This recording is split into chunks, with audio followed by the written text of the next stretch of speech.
You're listening to the Hour of the Time. I'm William Cooper, and we're going to go straight down to Phoenix for tonight's Metal Report. Good evening, Gene. Good evening, Bill. How are you doing? Fine. Doing better than the stock market, I'll imagine. Oh, well, I warned everybody, didn't I? Yeah, we've been warning them for a while here.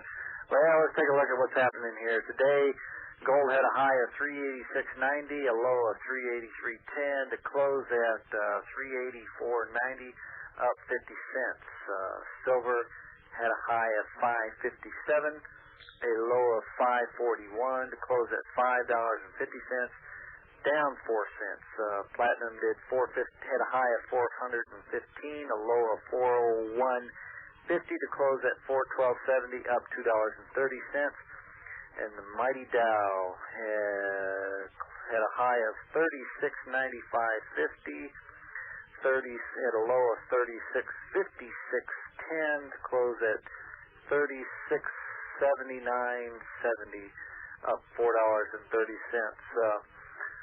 So far to date, we've lost a little over from the high in the stock market, which was early part of this year. We've lost over 300 points in the stock market. And to put it in real terms that people can understand, that is a loss of over $300 billion that is just basically, poof, gone up in smoke, or it's in somebody's pocket, certainly not the investors at this point. And like you said, we tried to tell them, last year alone, $1.5 trillion was pumped into the stock market, which I believe was like $32 billion more than the record year that happened in '92. And this was by and large people that had taken money out of their savings accounts, their CDs, and they were literally forced by the Federal Reserve into the stock market, which was highly speculative, highly risky, very overvalued, and then all of a sudden, boom, it dries up, the rug's pulled out from under them, and then billions and billions of dollars are lost. And during this time, gold and silver just held in there very, very steady. It maybe moved up or down 1 or 2% during this major decline that's lost nearly 10% of its value. I guess I wonder which one I would rather have my money in, something that's been fluctuating within 1% or something that's lost over, nearly 10% of its value. Are you asking me? Sure, I'm asking you. Well, you know where I put my money. I put my money into real things that are going to hold value. The stock market is, it's a scam anyway. It's like going to Las Vegas and rolling dice on a crap table. If you're not a large investor with hundreds of millions of dollars behind you, then you're like a fly. Basically legalized gambling. That's right. And you're highly at risk. Folks, we got some information. We have a brand new newsletter just came out this last week. Call to get it. It's free. It's some great information about what's happening in the markets, what's happening in the gold and silver markets, what's happening in the numismatic market and the junk silver and so on and so forth. We'd be more than happy to get it out to you. But don't become just an information junkie. Do something with this information. Put it to good use. Do something constructive with it, and do something that ultimately, down the road, you're going to be able to survive with. When it comes time to it, I guess you got to ask yourself, if I take all those stock certificates into the grocery store, if I take some junk silver or gold into the grocery store, which one is that guy going to take, and which one am I going to be able to feed my family with and survive with? I guess the answer becomes real simple when we bring it down to basic terms. And let us help you out. Give us a call, 1-800-289-2646. That's again 1-800-289-2646. Give us a call. We'll get some information out to you, and let's get you educated, and let's get you started in protecting your families. Thank you, Gene. Thank you, Bill. Have a good evening. We'll see you next week. All right, sir. Okay, folks, you heard it. Call now, 1-800-289-2646. That's 1-800-289-2646. Mention my name. Get all the newsletters and free literature that you're entitled to as a listener to the Hour of the Time. And while you're at it, thank them for sponsoring this program. You know, some people just don't understand. They don't get the message. I've been getting a lot of calls from convicted felons lately, taking me to task because I told them, or I told the world, that they should not allow convicted felons in their militia units. And that is absolutely correct, and I stand by it. Folks, we have to get the public on our sides. The public must be able to look at the militia units and not be afraid of them. They must understand that the militia is there to protect the Constitution and the Bill of Rights. If they see a bunch of convicted felons, no matter how innocent they claim they were, no matter how innocent the crimes they claim they were convicted were, it doesn't matter. It's the public perception that counts. One fellow called me up and objected, and when I stuck to my guns and told him that that's exactly what I believe and that's exactly what I'm going to put out to the world and that's exactly what I'm going to recommend to militia units when they contact me, he began to call me back and proved that I am correct when I say that. Because he turned in to what he was, a convicted felon. Began making threats, began making a complete ass out of himself, and is probably, no doubt, going to continue. But remember, folks, when you do that, if you do that, we tape all those calls, and they're always turned over to the local sheriff, and one copy is always sent to the Federal Bureau of Investigation.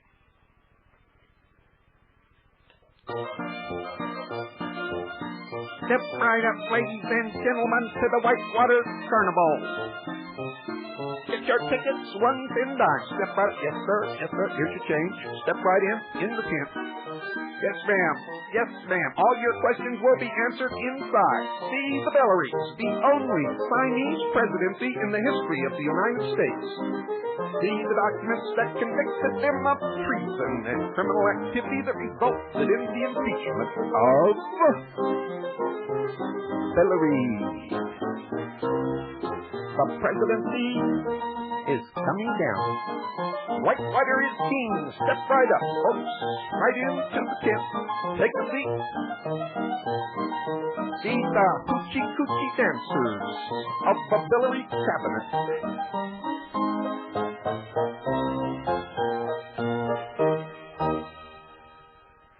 Folks, tonight's program comes to you from a report by Nick Guarino from information collected by CAJI members, from my research, and from the research of many other people. Bill Clinton is the greatest criminal ever to occupy the White House. Nixon's crimes were those of a truant schoolboy compared to what Clinton has pulled off. Right now, Bill Clinton is being investigated for possible criminal bank fraud, for possible election fraud, and for obstruction of justice, for events surrounding the possible murder of his own Deputy White House Counsel, Vincent Foster. Clinton has also been served with a subpoena requesting his documents in a criminal matter other than Whitewater connections.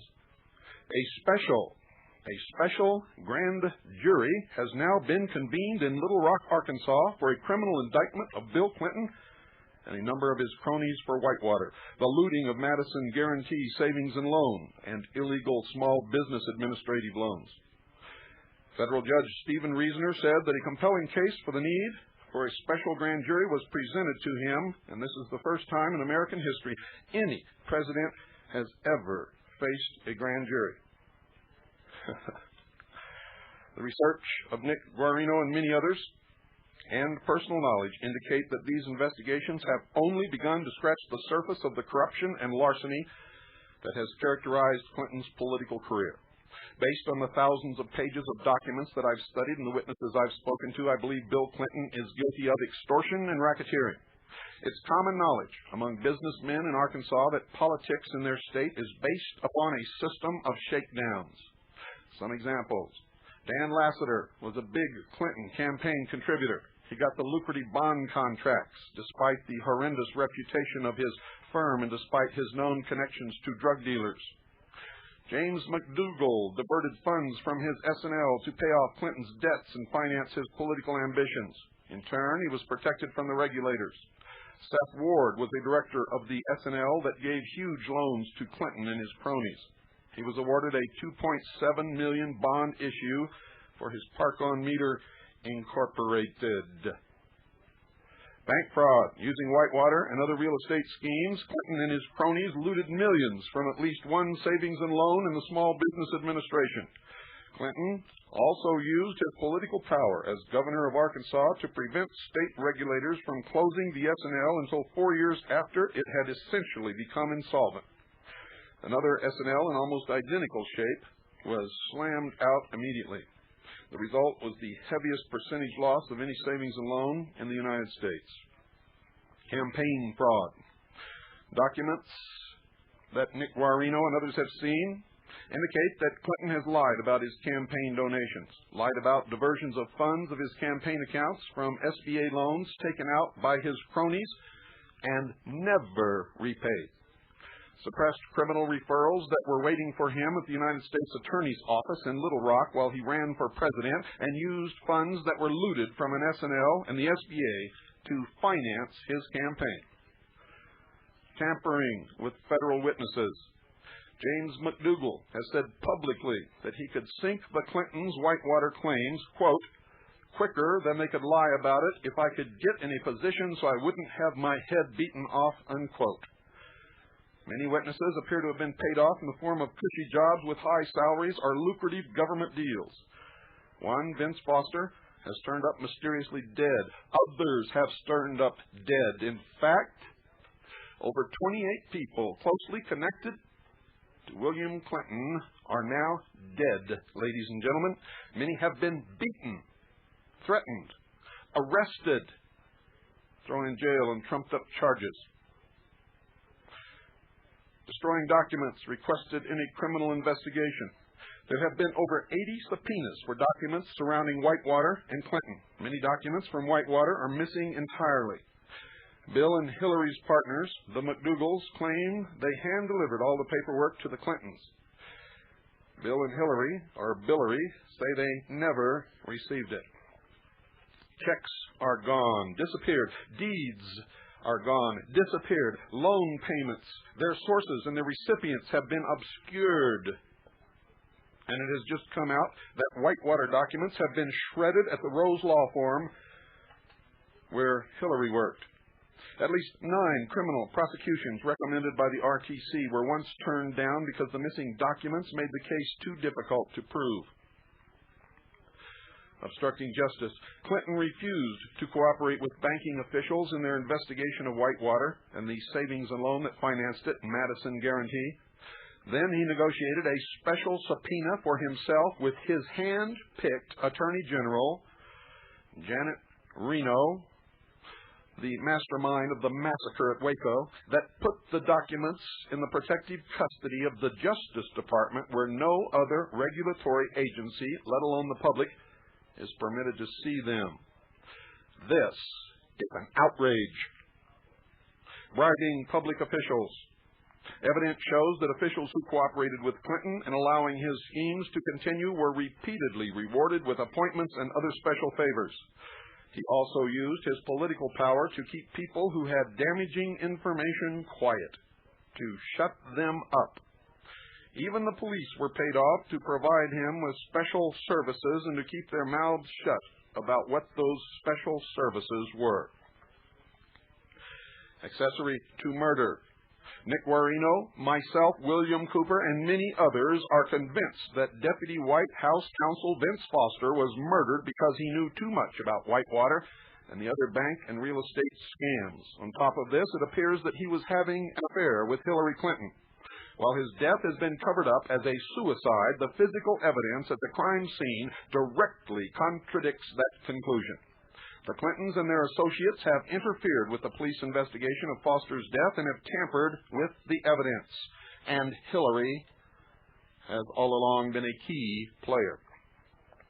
Hillary was not, ladies and gentlemen, at home baking chocolate chip cookies while Bill committed all the crimes. She was an essential co-conspirator. Through her law firm, under the shield of attorney-client privilege, she committed extraordinary breaches of ethics to protect Clinton and his cronies from the bank regulators. She was intimately involved in Whitewater, deeply involved in Whitewater. She concocted a fraudulent scheme to keep Madison Guarantee open while Clinton and his cronies continued to loot millions from the deposits. And while on hire by the government, she conducted secret out-of-court settlements that protected the Clinton cronies and cost the American taxpayers hundreds of millions, possibly billions of dollars. Clinton already is the first president in American history to have a criminal referral, the last step before an indictment mentioning him personally.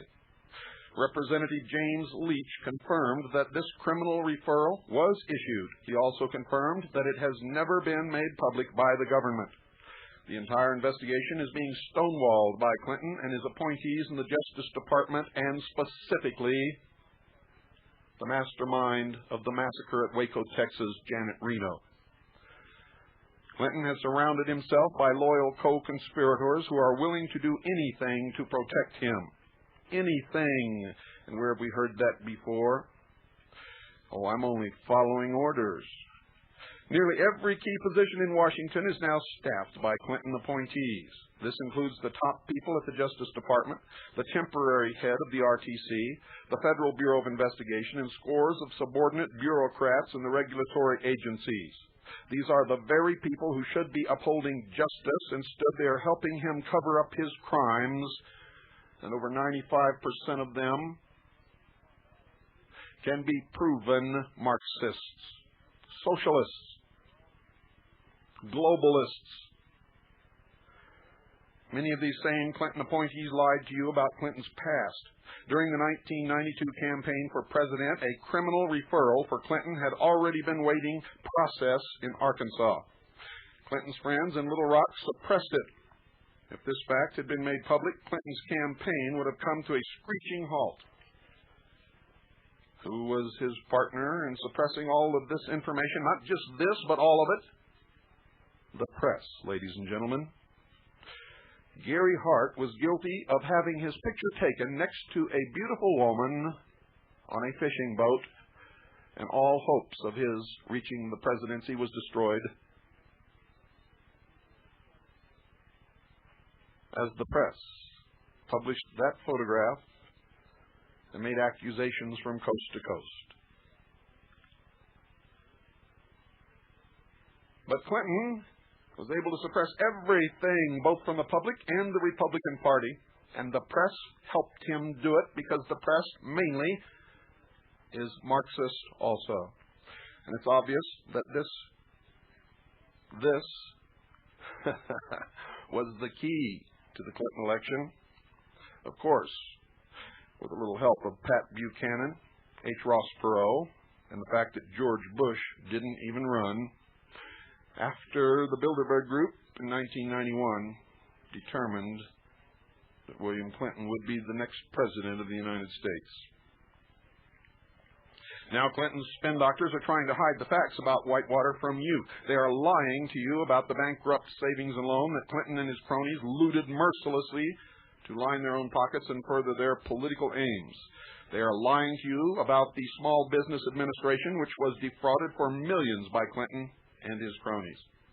As governor of Arkansas, Clinton created a tightly spun web of corruption. It is so complex, your mind will boggle at the connections.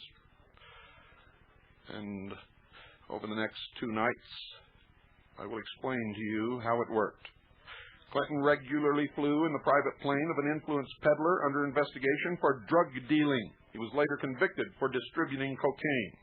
He gave the same man approval to sell hundreds of millions of dollars of Arkansas state bonds, even after he was under investigation for dealing drugs, and later, when he was in prison, dealt with corrupt judges, paid off regulators, used political influence to keep an insolvent savings and loan open, forced at least one state agency to lease offices owned by a Clinton friend at a higher than market rate, and funneled state and crony legal business through Hillary, protecting his crimes with attorney-client privilege.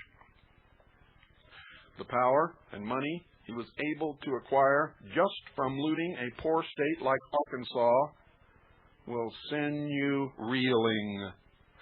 Now he and his cronies, which even the press calls the Arkansas Mafia, have taken over the government of the United States of America. Clinton has become the most powerful public figure on earth. This man, this criminal, must be stopped. That's why we're doing this series of programs. That's why Nick Guarino wrote his report. That's why many other people are digging into Whitewater, into Mena, Arkansas, into the deaths of over 28 people closely associated with William Clinton, into the death of Vincent Foster, into the collapse of the savings and loan. Most newspapers and television news teams have not even touched this story. They merely skirt around it. When it was revealed that the Whitewater case was going before a grand jury, most newspapers buried the story, if they covered it at all. Their liberal bias stops them from even beginning to look for the truth. Socialists have never been able to handle the truth, nor have they ever been mixed up in the truth.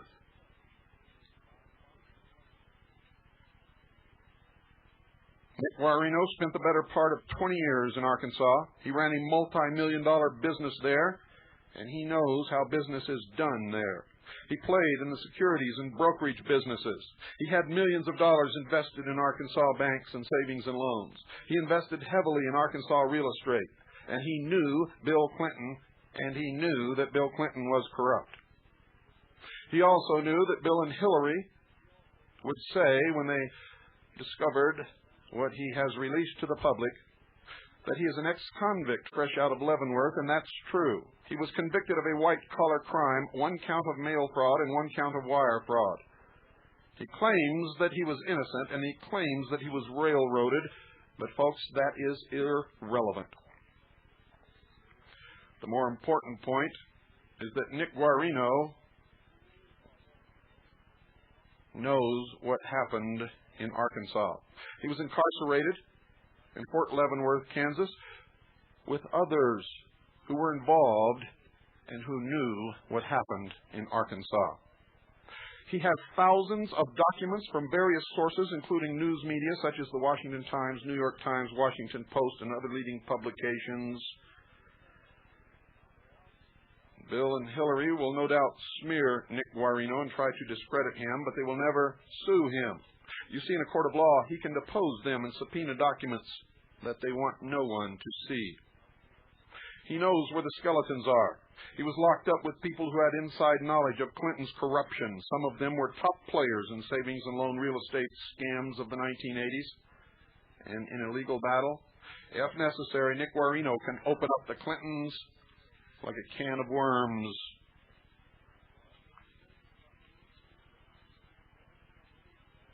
I would love for him to do that, and I'm sure that it will probably come to that. You see, this was the greatest country in the world. Crooks like Clinton are selling us down the river. It makes us all sick, and Clinton has got to be stopped. Clinton and his cronies have made their denials. They've hidden their documents. They've silenced their witnesses, but it's not enough. Tonight, tomorrow night, and Friday night, I intend to bust the cover up wide open and expose the crimes Clinton has committed. The one thing they can't fight is the truth. Truth is the mightiest power in the universe, and it will destroy Bill Clinton. It is the wishes of Nick Guarino. It is the wishes of the American people who care deeply about this country. Whitewater is part of a scheme to hustle millions from banks and savings and loans. And from CAJI investigations, it goes directly to the Central Intelligence Agency, the Office of Naval Intelligence, and G2 Army Intelligence. The first thing that Nick Guarino wants you to understand about Whitewater is that the land was not the main scam. The real crime is the looting of banks, savings and loans, the Small Business Administration, and the Arkansas Development Finance Authority for millions of dollars by Bill Clinton and his cronies. Whitewater was just one of the vehicles they used to make this happen. For the most part, the scheme was a series of land and loan deals. It involved many of the political and business elite of Arkansas. Bill Clinton, who as governor was the most powerful person in the state, he held the power to grant or refuse business rights, appoint judges and other key public servants, and to hand out lucrative state contracts, such as the bond deals for Dan Lassiter and the legal work to Hillary's law firm. He also controlled the purse strings of business in Arkansas through the Arkansas Development Finance Authority. Clinton received huge backdoor campaign contributions in return for political protection and other favors. James McDougal, former Clinton economic aide and the Clintons' partner in Whitewater. McDougal also was the co-owner of several other shady real estate ventures, and we'll tell you about that later. He was also the owner of the Kingston Bank and Madison Guarantee Savings and Loan. Clinton, McDougal, and other cronies looted Madison for millions. Steve Smith, another former aide and longtime Clinton friend. In 1978, Clinton, McDougal, and Smith decided real estate was Clinton's best bet for raising money because the governor would be less likely to have a conflict. Smith became president of the first bank Clinton tried to loot and was involved in several real estate schemes with Clinton cronies. He was recently subpoenaed in connection with Whitewater and Madison Guarantee. Jim Guy Tucker, Clinton's lieutenant governor and the current governor of Arkansas. Clinton handpicked Tucker to succeed him. Tucker not only received a $1 million fraudulent loan from the SDA, but was also intimately involved in several of the real estate schemes. He was a partner in the Kingston Bank, which the FDIC slapped for giving out too many big loans to Clinton and his friends. Tucker is currently under investigation by the FBI and RTC. His records were recently subpoenaed. David Hale, a former Little Rock municipal judge appointed by Clinton. He made millions of dollars of fraudulent loans to Clinton's cronies through the Small Business Administration. At least one of the loans directly benefited Clinton. Hale says that Clinton pressured him to make the loans. Clinton says he can't recall this conversation. Hale is now under criminal indictment for defrauding the Small Business Administration. Seth Ward, the father-in-law of Hillary's law partner, Webster Hubble. Ward participated in some of the real estate ventures that went bust, approved a number of bad loans at Madison Guarantee as a director of the savings and loan, and defaulted on a $600,000 loan to the savings and loan himself. The federal government cited Ward's default as one of the worst abuses at Madison, but Hillary Clinton and her law firm, while representing the government, got the loan forgiven. Got the loan forgiven. David Lassiter, a millionaire businessman, gambler, and bond dealer. Lassiter's firm was a major source of brokered deposits to Madison, which was the major source of its explosive deposit growth. He donated huge amounts of money to Clinton's campaigns, paid off a drug debt for Clinton's brother Roger, took Bill on frequent trips in his private jet, and paid handsome legal bills to Hillary's firm. Clinton awarded Lassiter the lucrative license to sell Arkansas state bonds, even though he had been informed of Lassiter's corruption. Clinton continued to pass lucrative bond deals to Lassiter after the bond dealer was under investigation for distributing cocaine to friends and business associates. Later, in two separate cases, the regulators sought $3.3 million and then $4.6 million in damages from Lassiter. In both cases, ladies and gentlemen, Hillary got him off the hook for only $200,000 in the first suit and $250,000 in the second. The only problem? Hillary's firm didn't represent Lassiter. They represented the Federal Deposit Insurance Corporation. Did you hear that? Hillary's firm didn't represent Lassiter. They represented the Federal Deposit Insurance Corporation. And finally, Hillary Clinton herself. After Bill became governor, her earnings as an attorney skyrocketed from $30,000 a year to $400,000. She repeatedly represented both state and federal regulators against her own friends and clients. These were severe conflicts of interest that should have immediately disqualified Hillary, but she never disclosed them. Don't go away. I'll be right back.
During the Clinton years, it was casino time in the Arkansas financial institutions.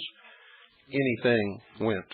The worst abuses took place at the savings and loans because they were more unregulated than banks, and not just in Arkansas. It was part of a well-planned destruction of the economy of the United States of America. First, hitting the unregulated savings and loans, and next is the unregulated banks. This drew unscrupulous business people looking for quick money. It also made savings and loans the favorite raiding place for politicians. The politicians granted the state charters. They appointed the few regulators who did oversee the S&Ls, and it's no accident so many politicians have turned to savings and loans for financing. The mess they created may end up costing us over $1 trillion. Whitewater was the first venture of this type by Bill Clinton. It is an early blueprint of a series of real estate ventures developed by Clinton cronies. They all involved huge loans from savings and loans and banks owned by Clinton's pals. On paper, all of them supposedly lost money. You'll soon see that the only people who lost money were the taxpayers. If you're a taxpayer. Clinton and the insiders took out fortunes. The way deals like this work, folks, is simple. First, you locate a piece of property. Let's say it's 100 acres worth $75,000. You then get one of your real estate friends to value it at $150,000. You borrow 80% of that from the savings and loan, where another of your friends is a director. Already, you've raised $120,000, which is 80% of $150,000 from a property worth only $75,000. You might make some minimal improvements, like dividing the property into lots and bulldozing roads through it. If you're smart, you get the state to pay for it. Now, you can say that $150,000 piece of property is worth $2.5 million, and that lets you borrow even more money. If you want still more cash, you just arrange a few sham sales at inflated prices to other friends. Since the value of your property has increased so dramatically, your friend at the savings and loan can then approve an even larger loan. One property that we looked into, for example, was run up from $75,000 to almost $4 million in about a year. It's a gigantic, incredible Ponzi scheme. Whitewater had many of these elements. First, it was in the middle of nowhere. Nick Guarino has stated that he wishes that he could show you this piece of property. It was almost totally uninhabited. Even 15 years after the Clintons bought the property, all there is to show for their development is a couple of mobile homes, a handful of fishing shacks, and a house or two. Indeed, the biggest amount of money spent improving the Whitewater property was a $150,000 road that stretched 2 miles through the forest. And guess what, dear sheeple? It was paid for by the state of Arkansas. The property was also mortgaged for far higher than its value. The Clintons and their partners purchased it with 100% borrowed money, nothing down. At times, lots were sold and resold without recording deeds, irregardless of the fact that they had been sold before. There are conflicting reports about profits and losses, and the money, dear listeners, has disappeared. 2 other ventures Clinton cronies were involved in, Campobello and Castle Grande, worked even better than Whitewater, and you don't hear anything about these. They were purchased for a few $100,000, but the loans against them ran into the millions. And remember, I've already told you, the crux of the matter is not the real estate. You ain't heard nothing yet.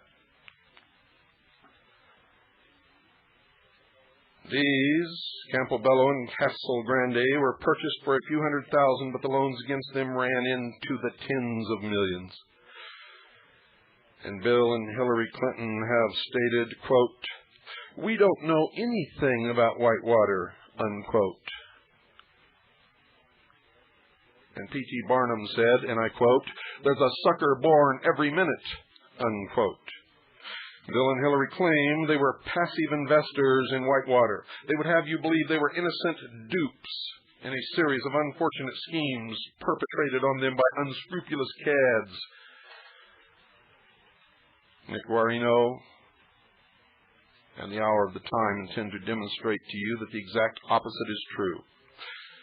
Number one, it was Bill Clinton himself who masterminded the schemes in connection with the intelligence community with its roots in the Central Intelligence Agency. Number two, Hillary, through her legal connections, was a key player in much of the fraud. And three, the Clintons and their friends benefited to the tune of millions of dollars. One thing you have to understand is that the political machine in Arkansas is one of the most corrupt systems in the nation. It's almost impossible to be in Arkansas politics and not be corrupt. And it is heavily under the control of the Scottish Rite of Freemasonry of the Southern jurisdiction. Now, let me give you two examples of what we're talking about here. One Arkansas governor insured every concrete and steel bridge in the state for fire. Fire, mind you. Every concrete and steel bridge in the state for fire. Now, who, dear listeners, do you think owned the insurance company? Another governor, up on fraud charges, fired the judge. He replaced him with the town drunk who promptly dismissed the grand jury that was about to hand down an indictment. Hallelujah, Arkansas. That's just politics as usual in Arkansas. Bill was just following in the footsteps of his illustrious predecessors. But you see, he had an extra incentive. The job of governor of Arkansas pays a dispiriting $35,000 a year. Clinton was not independently wealthy. He was a small-town boy with huge political ambitions. He was picked by the power structure. His mentor was the man who wrote Tragedy and Hope. He was sent to England, to Oxford, under a Rhodes Scholarship, to learn how to lead the sheeple into the New World Order, into one world government. He's an Anglophile. He believes in British Israelism. He wanted to hobnob with the rich and the famous. And even with Hillary's law salary, he didn't have enough money. He needed cash, lots of it, and by the late 70s, he had already hatched a brilliant plan to raise money by taking it from someone else. And he was helped by the elite to dirty his hands. For in order to have their help, to rise into power amongst those who call themselves illumined, you must be dirty, and they must hold the dirt. Madison Guarantee was pillaged to finance Whitewater and Clinton's mafia and to further the aims of the destruction of the United States of America. along with all the other savings and loans in this country. On paper, the Clintons and their partners, the McDougals, said they would convert this raw forest land into a vacation retirement community with dozens of lots. They said it would be a thriving new community. They bought Whitewater with nothing down and then borrowed huge sums of money against it and funneled huge sums through it. First, they borrowed the $20,000 down payment from Union Bank, which was later repaid with a new loan from Union Bank, taken out by Clinton crony and present Arkansas Governor Jim Guy Tucker and McDougall. Then they borrowed another $183,000 from the Citizens Bank of Flippin. According to real estate agents and sales of neighboring property, the value of the land was supposed to be 1/3 of that, but by inflating the purchase price, you can borrow more against it. Later, Hillary got another $30,000 from Bank of Kingston, using part of the same property that was already the collateral for the Flippin loan. Another $20,000 came from Security Bank of Paragould, which Bill used to pay off part of Hillary's loan. An additional $110,000 came from the diversion of an illegal SBA loan to McDougall's wife, so they had already borrowed $363,000 on property worth somewhere between $80,000 and $100,000. Later, indeterminate amounts appear to have been funneled into or through Whitewater from Madison and its shell companies. Around the time Whitewater Development was formed, McDougall, along with other Clinton cronies, including Jim Guy Tucker, Arkansas's present governor, bought the Bank of Kingston. Steve Smith was appointed president. Within days of the purchase, McDougall, Tucker, and Smith began using the bank to finance Whitewater and Bill Clinton's political mafia. The bank loaned far more than the legal maximum credit limit to any one borrower. All the loans were going to prominent out-of-towners, political big shots who did not live in or around Kingston. Huge loans were going to Clinton cronies, including executives at major corporations like Walmart and Tyson Foods. Both Walmart and Tyson were large Clinton campaign contributors and recipients of juicy political favors. Hillary was on their board of directors. The solvency of the bank was threatened. It got so bad, ladies and gentlemen, that the Federal Deposit Insurance Corporation began an investigation. In 1983, both Marlin Jackson, Arkansas State Banking Commissioner, and the FDIC demanded that Kingston stop making these loans. The FDIC said the loans threatened the stability of the bank. Clinton and his cronies were notified in writing and ordered to repay their loans. They then switched their scheme to savings and loans where the regulators couldn't get them. Soon after, McDougall bought Madison Guarantee Savings and Loan. Jackson, the regulator who stopped the loans to Clinton from Kingston, says he felt McDougall did this to escape the heavy regulation over the banks. The savings and loans were far less regulated. Quote, "I've often thought that the reason he began using Madison Guarantee was because he had found that he couldn't do what he wanted with his bank," unquote, said Jackson. Madison was a tiny savings and loan in a tiny town. Its prospects looked dim, except Governor Clinton then intervened. He gave Madison approval to open a branch in Little Rock. This was highly prized among savings and loans. It meant Madison had instant access to a market that was literally 1,000 times bigger. Later, Clinton sheltered Madison from regulatory scrutiny. Madison quickly became a large savings and loan, attracting $120 million in deposits. It did so by offering some of the highest interest rates to savers in the United States. You may recall the mid-1980s when Arkansas Savings and Loans sat on top of the list of highest interest-paying savings institutions. Madison was a leader in the race to attract the most deposits by offering high interest rates. It also began a series of fraudulent loan practices and deals with the political elite of Arkansas. Madison's furious expansion attracted federal regulators who stated in 1984 that Madison was in jeopardy from unsafe and unsound lending practices. According to the regulatory complaints, Madison made $17 million in loans to insiders, officers and their family, and politically prominent Arkansas citizens, including Bill Clinton. Jim Guy Tucker received over $1 million. Steve Smith received at least $65,000. Seth Ward received at least $600,000. In most cases, these businesses eventually failed, But Bill Clinton and his cronies kept on getting more loans for bigger and better amounts. And again, as I said, the money disappeared. Where did it go? I would suggest, ladies and gentlemen, you look into Mena, Arkansas and ask Ollie North. At times, tens of thousands of dollars were run through the Whitewater account at Madison in transactions that were apparently completely unrelated to Whitewater sales or expenses. Furthermore, huge overdrafts were mysteriously covered with deposits from various Madison subsidiaries and other McDougal corporations. Drug money. They used shell corporations to bury the transactions. The way they were able to do this was by using shell corporations, companies whose only purpose was to funnel funds out of the bank and into their pockets. These shell corporations were part of the focus of the RTC's first criminal referral, which named Clinton in 1992. The document outlines dozens of questionable loan transactions involving several Arkansas banks and 12 corporations affiliated with or doing business with Madison. Principals of the corporations include the Clintons, the McDougals, current Arkansas Governor Jim Guy Tucker, and other cronies. This document was suppressed by Clinton's machine during the presidential campaign. During the first half of 1985, Whitewater issued 10 checks for more than $70,000. Several were written to the Bank of Cherry Valley, where Clinton had a campaign account. Unable to obtain the bank records, the RTC could not determine if the checks were deposited in the account.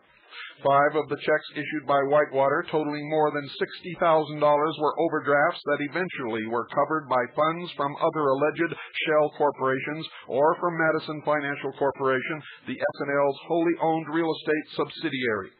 One $30,000 check was issued on Whitewater's account to McDougal with the notation, quote, loan repayment, unquote. Though the RTC found no records of any loan from McDougal. More money laundering. That check resulted in an overdraft that was covered by a deposit of $30,000 from Madison Financial Corporation. In April 1985, according to S&L documents, Madison Financial Corporation deposited $30,000 directly into Whitewater's account as a prepayment on a 1985 bonus to McDougal, Madison Financial Corporation's president. Some of the money that went through the alleged shell corporations to Whitewater came from bank loans. Those corporations were created legally, but appear to have no business purpose whatsoever. Clearly, they were established purely to funnel money out of the bank. More money laundering. At times, the purpose is blatant. Among the shell companies cited in the first referral were ventures named Tucker, Smith, McDougal. Smith, Tucker, McDougal, and a third named Smith McDougal. Could anything, dear listeners, be a more obvious sham than that? Smith, McDougal, and Tucker were 3 of Clinton's aides and underlings. They, with Clinton as the obvious silent partner, hatched various sham real estate deals to raise money for Clinton. For example, the Castle Grande trailer park to be near Little Rock was a grand scheme that ran up at least $2 million in loans, plus another $1 million for a sewer plant to service the development. Nothing was ever developed. It's now an empty tract of land. There were no improvements. The land is littered with mattresses and old refrigerators. The land, according to some sources, is worth about $70,000. Where did the other $3 million go to? I suggest you look into Mena, Arkansas and ask Ollie North. Besides loans to Whitewater, the savings and loan funneled money to its owner's wife. One of the ways this was done was through a subsidiary, Madison Marketing. Madison Marketing handled $1.53 million of the thrift's business over a 3-year period. The firm was owned by Susan McDougal, wife of the savings and loans owner. Her company apparently did no actual marketing for the bank. She merely collected commissions and borrowed money. According to the RTC, the evidence indicates that Madison Marketing was a sham company that performed no actual marketing services. They simply paid the bills of other firms and added their own 15% markup. In turn, Madison Marketing funneled money to Whitewater and to Clinton, and this is illegal. Madison funds were used to pay Clinton's past campaign debts. Madison employees were urged to donate money to Clinton. The S&L's officers told them the savings and loan would pay them back. Of course, it is illegal for savings and loan funds to be used in this manner. We will probably never know how much Clinton made from this. It had the potential to quickly reach tens of thousands of dollars and maybe millions. One thing that's known for sure, ladies and gentlemen, is that in 1985, at Clinton's request, Jim McDougal hosted a cocktail party at Madison headquarters to help Clinton pay off a $50,000 campaign debt. About $30,000 was raised. At least one of the listed donors denies ever writing a check. The donor was a 24-year-old college student. He supposedly gave $3,000. It later turned out that his father had signed the check, not he, and that it came from his father. Who was the father, ladies and gentlemen? A politician named Charles Peacock.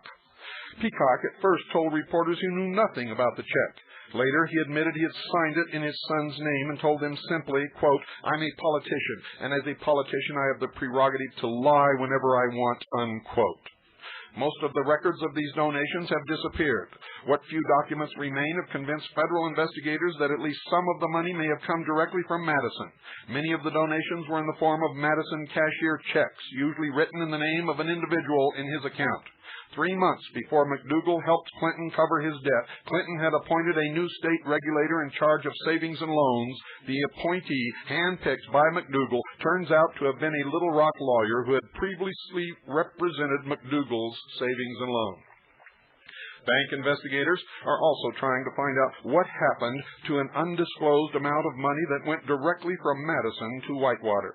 The Resolution Trust Corporation, a federal agency, has sent a whole package of criminal referrals to the Justice Department recommending further investigation into these donations. Good luck, as they are in the hands of the instigator of the Waco massacre, Janet Reno.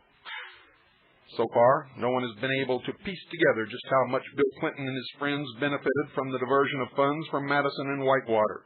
The transactions are muddled, and what documents haven't been destroyed are being withheld from the public, many of them by Janet Reno, the brains behind the murder of the congregation of Branch Davidian in Waco, Texas. But we know Madison failed in 1989 with a shortfall of $47 to $68 million. It was owned by Jim McDougal, Clinton's former aide, business partner, and fundraiser. Clinton knowingly kept the S&L open, using his political influence, and continued to give favors to McDougal. As McDougal put it, quote, "Bill never turned me down on something I asked for," unquote. Furthermore, as you'll see in a moment, Hillary handled Madison's legal entanglements with the regulators. It was due to her and Bill's influence that Madison was not shut down when its insolvency was first discovered. The ties, ladies and gentlemen, are simply too close for coincidence. Much of the paper trail has been buried forever in what has been called atrocious record-keeping. But the evidence shows that Bill and Hillary, Billary, and their cronies were able to swindle millions from this one savings and loan. Don't miss tomorrow night. Good night, and God bless you all. And God save the Republic.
In your hands, my dissatisfied fellow countrymen, and not in mine, is the momentous issue of civil war. You can have no conflict without being yourselves the aggressors. You have no oath registered in heaven to destroy the government, while I shall have the most solemn one to preserve, protect, and defend it. We are not enemies, but friends. We must not be enemies. Though passion may have strength, it must not break our bonds of affection.